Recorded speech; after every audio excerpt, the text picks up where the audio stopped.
신명기 강의 38번째 주제로 온 백성이 무법하게 행하지 않게 하라, 이런 제목으로 우리 지난주에 이어서 두 번째 말씀을 나눕니다. 온 세상에는 질서라고 하는 것이 존재하죠. 우리나라도 법이 존재한다고 그랬습니다. 그래서 우리나라를 법치주의 국가다라고 이렇게 얘기를 합니다. 대부분의 민주주의 국가에서는 다 이런 법의 기준에 따라서 나라가 운영됩니다. 그래서 모든 국민은 법 앞에 평등하다, 이 원칙이 확고하게 세워져 있는 겁니다. 억울한 피해자가 나오는 것을 방지하기 위함이죠. 그래서 우리나라는 최소한 3번은 따져봐라 그래서 3심제를 운영하고 있어요. 그래서 하급심부터 고등법원, 대법원, 사실은 이마저도 불만이 있다 그럼 헌법 소원까지 내서 그 법 자체가 잘못된 거 아니냐 이렇게 따져볼 수 있는 장치들이 법으로 마련되어 있습니다. 그러니까 이 세상의 법도 어떤 법의 기준을 가지고 판단하는, 그 판결하는 사람은 정말로 신중에 신중을 기해야 돼요. 그래서 때로는 어떤 법을 하나, 어떤 판결을 하나 하기 위해서 2년, 3년, 5년 걸리기도 합니다. 여러 가지 이유가 있겠지만 어쨌든, 그러나 분명한 것은 명확한 기준이 있어야 한다는 거예요.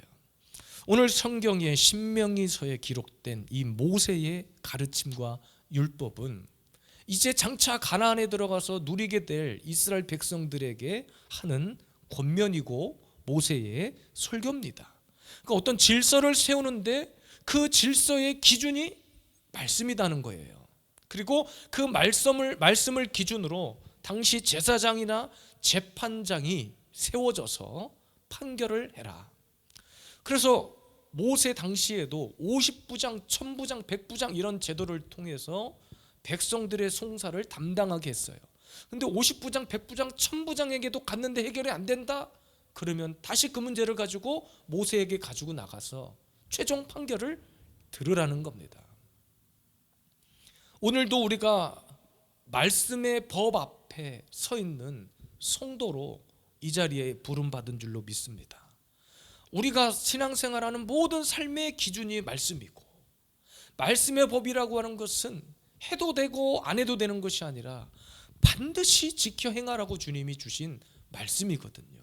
그래서 우리는 그 기준만 명확하면 신앙생활 가운데 나타나는 수많은 어려움과 문제들을 만났을 때, 다시 길을 비껴갔을 때 돌아올 수 있는 안전장치가 바로 말씀이라는 거예요. 오늘 말씀에도 판결하는 재판장과 제사장의 판결 기준은 두말할 것도 없이 말씀이었습니다.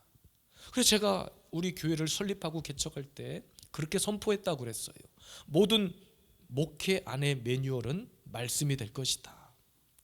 어디 가서 부흥을 할 수 있는 프로그램을 배워오거나, 무슨 막 전도 프로그램 배워오고, 뭐 어떤 아이들을 기쁘게 할 수 있는 프로그램을 배워오고, 풍선 접기를 배워오고, 그런 프로그램을 배우러 다니는 목사가 아니라 오직 말씀 앞에 말씀만을 연구하고 말씀을 전하고 말씀을 벗어나지 않도록 그렇게 설교하겠다, 저도 다짐하고 성도들 앞에 그렇게 선포했어요. 그래서 기준은 말씀이다.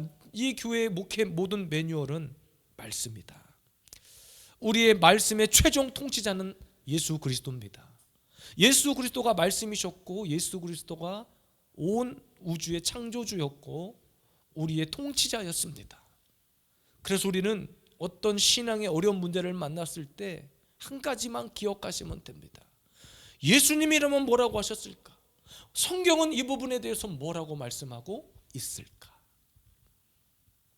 오늘 말씀의 제목처럼 모세는 온 백성이 무법하게 행하지 않도록 오늘도 2가지 원리를 제시했어요. 이건 질서입니다. 무법이라고 하는 것은 교만이거든요. 하나님의 말씀을 떠난 삶을 말하는 거예요. 그리고 중요한 한 가지는, 이 질서를 세운 이유는 악을 제하기 위함입니다.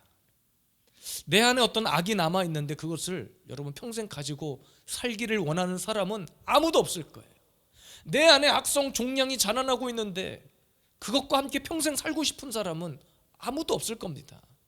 그래서 때로는 과격한 표현이 등장하기도 하는데 돌로 쳐 죽이라는 거예요. 확실하게 그 악을 제하여 버리라는 거예요. 그러니까 어떤 사람은 하나님 참 잔인하셔. 원수를 사랑하라고 해놓고서 막 돌로 쳐 죽이고 막 돌로 쳐 죽이라는 것은 지금 당장 죄 짓고 돌아온 여러분들에게 막 짱돌 던지고 돌 던져서 진짜 막 목숨을 끊으란 얘기가 아니라 확실하게 내 안에 자라나고 있는 악한 어둠의 영역들을, 죄악들을 끊어내라는 거예요. 확실하게. 그냥 어물쩍 해도 되고 안 해도 되는 게 아니라 확실하게. 그래서 때론 과격하지만 쳐 죽여라. 잘라버려라.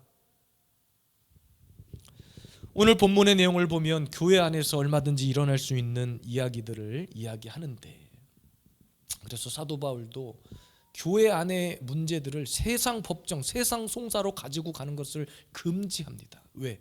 말씀 안에서 다 해결된다는 거예요. 말씀 안으로 돌아오면 너 때문이냐 나 때문이냐가 보이는 것이 아니라 뭐라고 그랬어요 지난주에? 말씀 안으로 돌아오면 내가 보인다고 했어요. 나의 부족함이 보인다고 했어요. 내가 도대체 무슨 문제였는지가 보인다고 했어요. 근데 가장 정확한 거울인 말씀으로 돌아올 생각은 안 하고 잘못을 따지려고 해. 그러니까 이런 문화가 교회 안으로 들어와서 조금만 문제가 생기고 어려움이 생기면 서로 너 잘났냐 나 잘났냐 싸우는 거예요. 참 부끄러운 이야기지만 조금 이름만 되면 알만한 큰 교회들에 나타나는 수많은 분쟁들이 다 여기에 있어요. 우리 사랑하는 예수비전 세움교회 성도 여러분, 특별히 이 저녁에 예배하시는 여러분들, 언제나 저와 여러분들의 기준은 말씀이기를 원하고, 말씀 안에서 혹 나에게 찔림이 있다면 다시 말씀으로 돌아가서 아프지만 그 아픔의 죄악들을 도려내고 다시 그곳에 하나님의 생명이 자라날 수 있도록 내 안에 무법이 사라질 수 있기를 주님의 이름으로 축복합니다. 지난주에 살펴봤죠. 그러면 무법하지 않게 행하려면 어떻게 해야 되느냐? 모세가 제시한 첫 번째 원리는 제사장과 재판장에게 물으라 그랬습니다. 9절에 레위 사람 제사장과 당시 재판장에게 나아가서 물으라. 그리하면 그들이 어떻게 판결할지를 내게 가르치리니 그랬습니다. 우리가 보통 병원을 찾아갈 때도, 저도 최근에 그런 경험을 했지만, 동네 병원을 먼저 갔다가 뭔가를 진단했는데 안 되면 그 다음 단계 병원으로 가겠죠. 의사들도 조금 큰 병원으로 가십시오. 조금 큰 병원으로 갔는데 거기서 조금 더 정밀한 검사를 했더니 어떤 것이 의심이 돼. 근데 그 병원에서는 치료가 할 수 없으면 마지막 대학병원 3차 병원으로 가라는 거예요. 거기서 다시 머리부터 발끝까지 쫙 점검을 해보면 어디서부터 문제가 시작됐는지 알게 되는 거예요. 그래서 정확한 의사의 처방에 따라서 수술을 할지 시술을 할지 아니면 동원 치료를 할지 결정이 되는 거예요. 그러려면 뭐 해야 됩니까? 정확한 의사의 처방을 우리는 들어야 돼. 옛날 어른들이 그래서 항상 몸에 문제가 생기면 이런 말 했어요. 내 몸은 내가 잘 알아. 내 아픈 거는 내가 다 잘 알아. 그래서 막 병원 약국도 잘 안 가시고 그러다가 나중에 병 키워가지고 그 자사 가려고 그러면 이미 늦었지. 그 전에 누구의 말을 들어야 돼요? 몸이 아프면 약사의 말을 듣든지 의사의 말을 들어야 돼요. 그러니까 오늘 모세는 분명하게 질서를 제시했습니다. 제사장과 재판장에게 가서 물어라.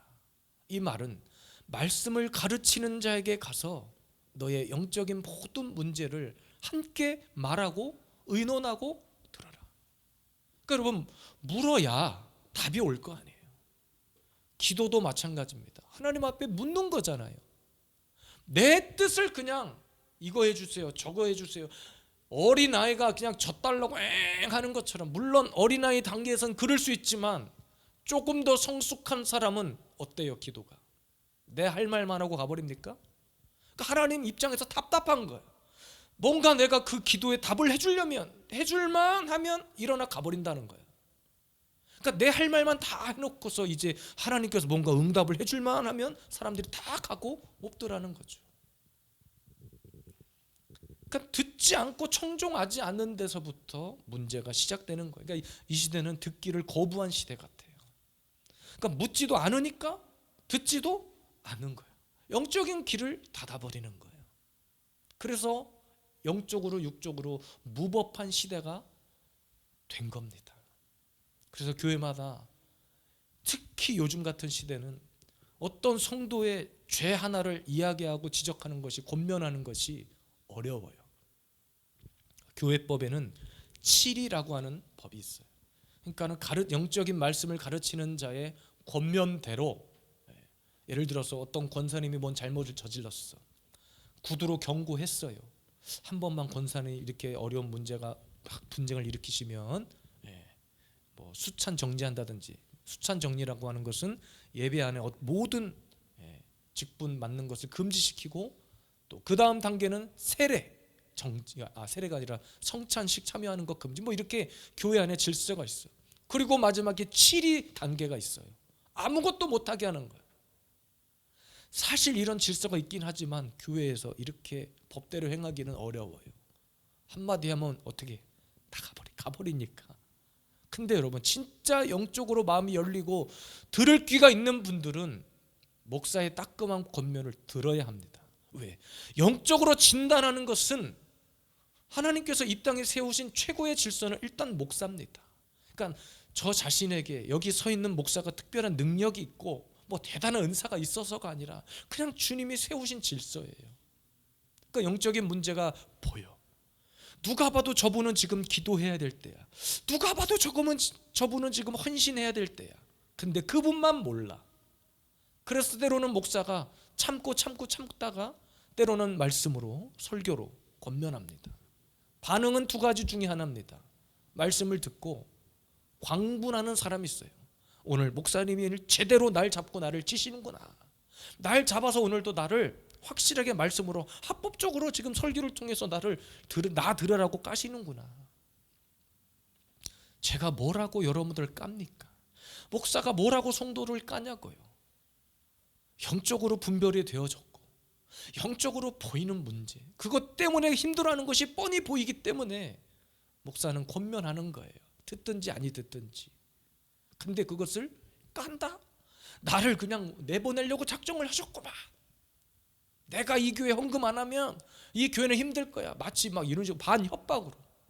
근데 그러든지 말든지 사실은 오늘 재판장과 제사장은 그 이야기를 합니다. 하기 전에 먼저 듣는 성도는 물어야 돼요. 묻지 않으니까 자꾸 상처가 골마져 가는 겁니다. 여러분을 까는 것이 아니라 하나님과의 영적인 막혔던 소통이 원활하게 뚫리기 위해서, 영적으로 보이니까, 막힌 것이 보이니까 같이 기도하자, 같이 예배 드리자, 같이 이 문제를 놓고 기도해 보자. 오늘도 이곳에 나와 예배하는 저와 여러분들은 하나님 앞에 먼저 묻고, 또 주의 종에게 묻고, 가르치는 자에게 묻고, 100% 어떤 답을 듣는다기보다는 물어야 하나님께서 길을 내시고 여신다는 사실을 기억하십시오. 그게 교회 안의 질서입니다. 말씀 안에 세워진 질서예요. 자녀들이 부모에게 묻지 않고 어떤 사고를 쳤다고 생각해 보세요. 아마 모르긴 몰라도 여러분들은 때려잡거나 아마 난리가 날 겁니다. 누가 엄마한테 허락도 안 먹고 이렇게 하래, 누가 아버지한테 묻지도 않고 이렇게 하래. 저도 그래요. 저도 우리 자녀들에게 그렇게 어렸을 때부터 묻지 않고, 그러니까 묻고 했을 때 나타나는 문제는 이미 부모님이 책임질 준비가 되어 있다는 건데, 묻지 않고 어떤 일을 행했을 때 사고가 나면 묻지 않고 행한 그 행위 자체의 문제를 지적하는 거예요. 왜 어른에게 묻지 않고 행하느냐? 마찬가지입니다. 하나님도 똑같습니다. 인생의 어려운 문제 만나고 또 교회 안에서 신앙생활 가운데 영적인 침체가 있다면 물으십시오. 묻고 함께 그 문제를 위해 기도하고 합당한 이야기를 들을 수 있는 겸손한 주의 백성들 되시기를 주님의 이름으로 축복합니다. 오늘 함께 살펴볼 두 번째, 모세가 제시한 두 번째 원리는 무법하지 않기 위해서는 판결의 뜻대로 행하는 겁니다. 우리 본문 10절과 11절을 함께 읽겠습니다. 여호와께서 택하신 곳에서 그들이 내게 보이는 판결의 뜻대로 내가 행하되 그들이 내게 가르치는 대로 삼가 행할 것이니 곧 그들이 내게 가르치는 율법의 뜻대로 그들이 내게 말하는 판결대로 행할 것이요 그들이 내게 보이는 판결을 어겨 좌로나 우로나 치우치지 말 것이니라. 아멘. 여러분, 무법을 행하지 않기 위해서 첫째는 제사장과 재판관을 세웠죠. 그리고 나아가서 물으라고 했죠. 그리고 그들의 직무는 율법의 뜻대로 가르치는 거예요. 그러니까 목사는 사심을 가지고 성도를 대하는 것이 아니라 어떤 문제 앞에서 하나님의 말씀의 원리를 제시하고, 오늘도 성경은 이렇게 말합니다. 오늘도 주님은 이렇게 말씀하셨습니다. 한번 곰곰이 이 말씀 묵상해 보십시오. 이게 답이에요. 묵상해서 주시는 감동대로 우리는 순종하기만 하면 돼요. 그러니까 목사는 그걸 가르치는 거죠. 그리고 그 판결을 받는 자의 태도가 너무나 중요해요.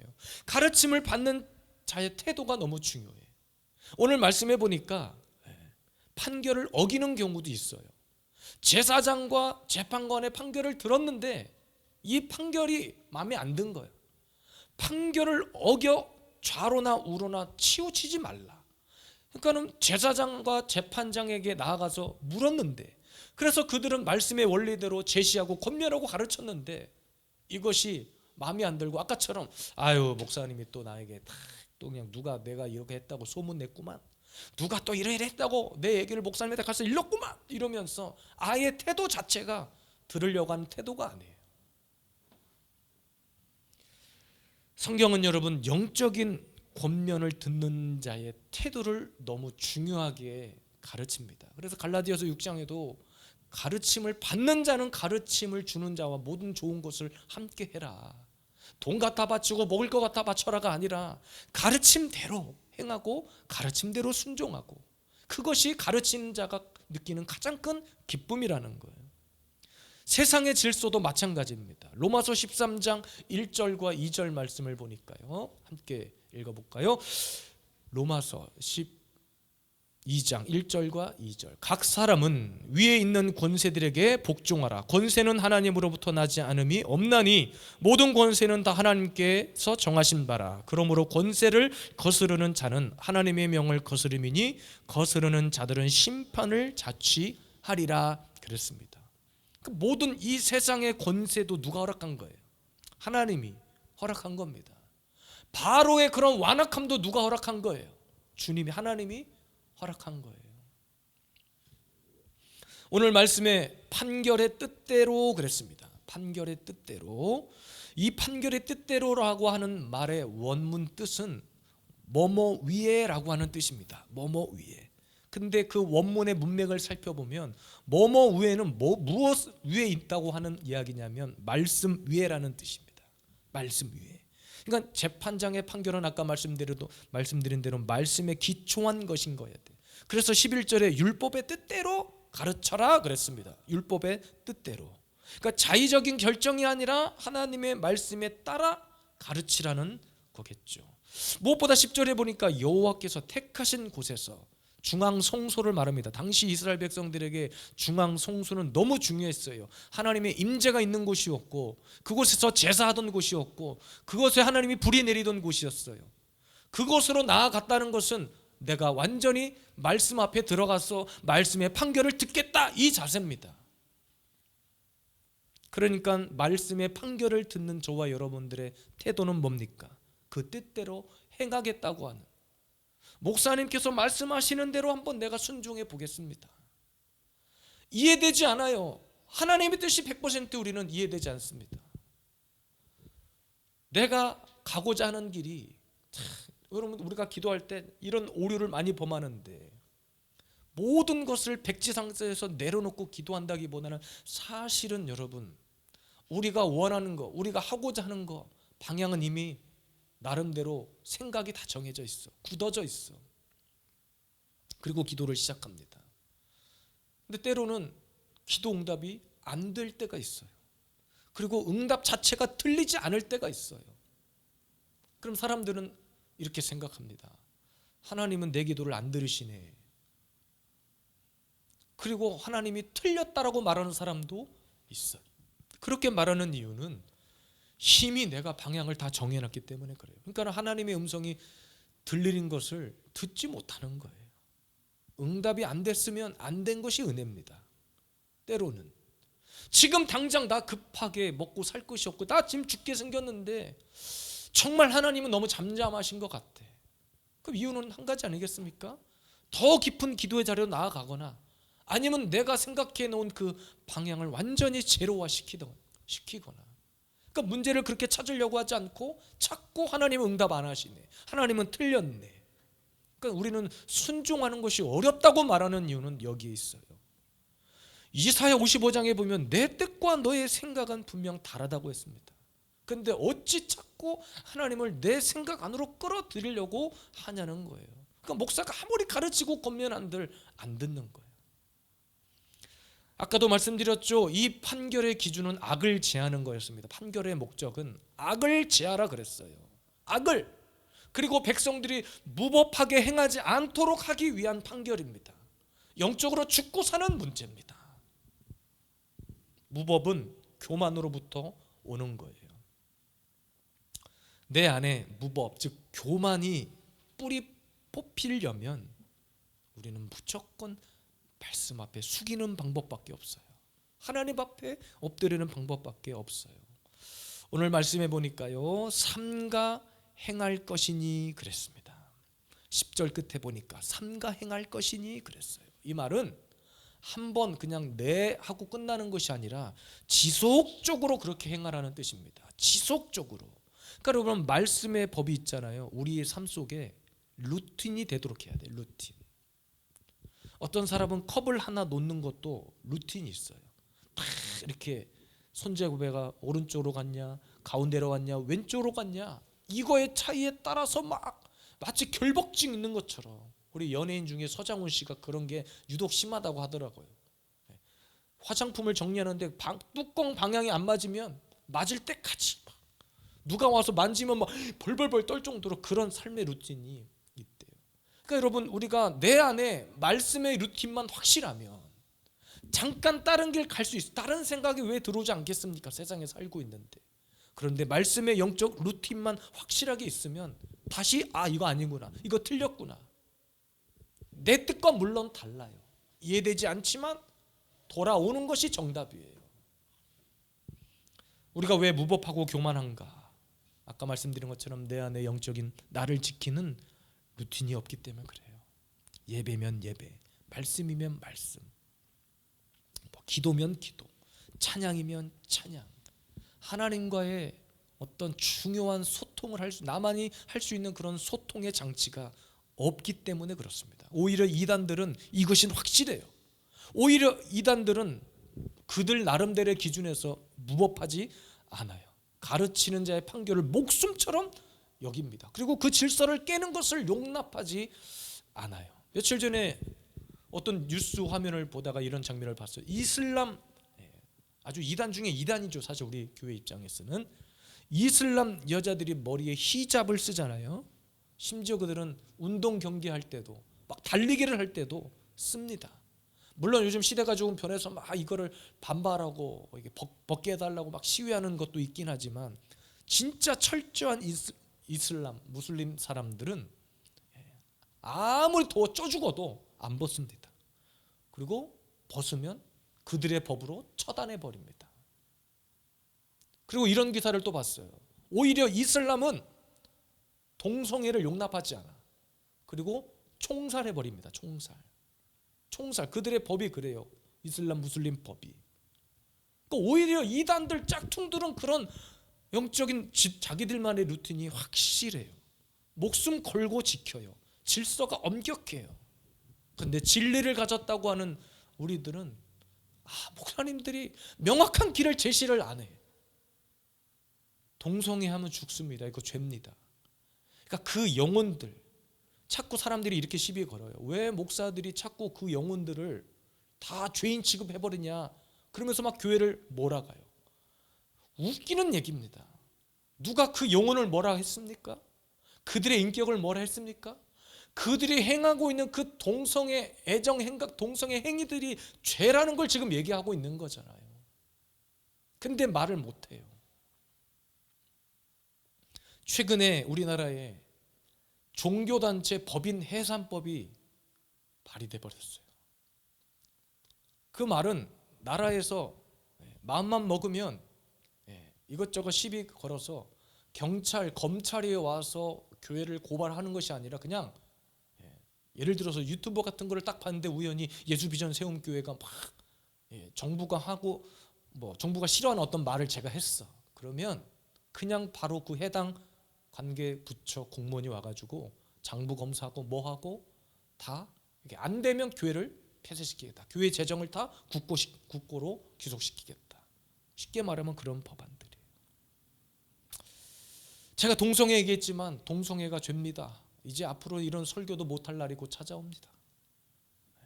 이행 강제금이라고 해가지고 돈을 막 3천만 원, 안 하면 6천만 원, 막 배로 계속 올라간대. 한 달 4주로 기준했을 때 4번 동안 제가 계속 그 설교를 했으면 1억 2천만 원의 벌금을 저는 내야 돼요. 근데 그런 법안이 실제로 발의됐다니까요. 발의됐어요. 그랬더니 어떤 목사님은 아까 제가 로마서 13장 그 권세 잡은 자들에게 복종하라 이렇게 했다고. 야, 권세 잡은 자에게 복종하라 그랬는데 나라에서 하지 말라면 하지 말아라. 이렇게 얘기를 하는 분들도 계셔. 근데 여러분, 여기는 예배당입니다.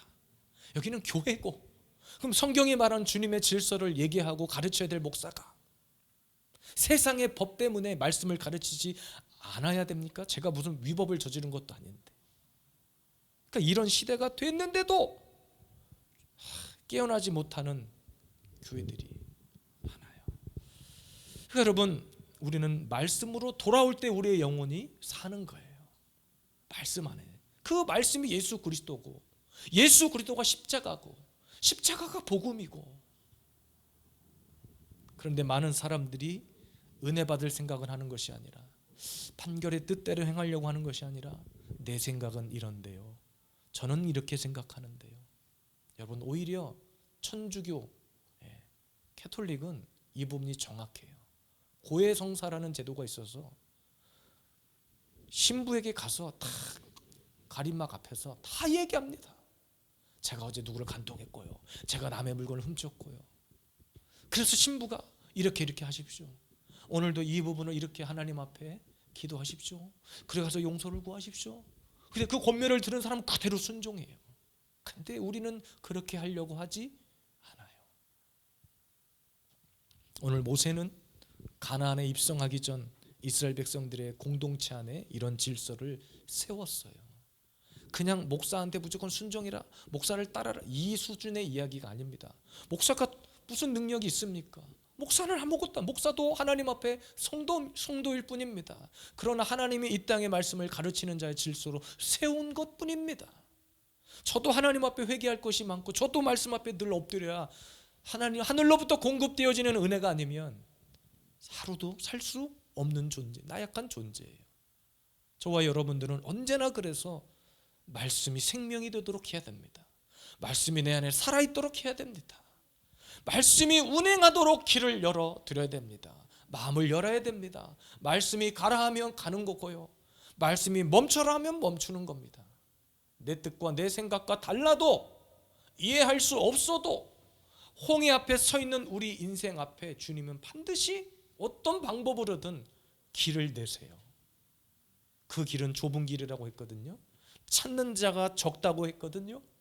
그런데 우리가 그 길을 가야만 하는 이유는 그 길 끝에 있는 영광이 무엇인지를 알기 때문에.